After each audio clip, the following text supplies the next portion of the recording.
The Emerging Leaders MBA program here at Loyola is the perfect next step for that individual who is ready to lead. So we really do try to develop within an individual the leadership, management, and broad set of skills that will create their own path to success. I love my job because I love my students.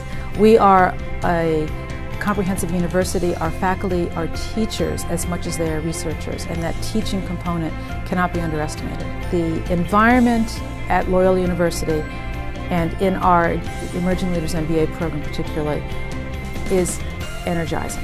You live it every day. You live that creative, did you know, I want to tell you this, we just got out of this great class, we just met with this wonderful company, and you see that enthusiasm and you catch it. You catch it very fast.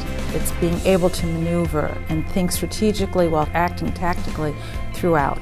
They are much more savvy as they enter the workforce than the person who is waiting 10 or 15 years and needs to learn on the job. Not a bad strategy, but the emerging leader student is going to have all of that knowledge base behind them.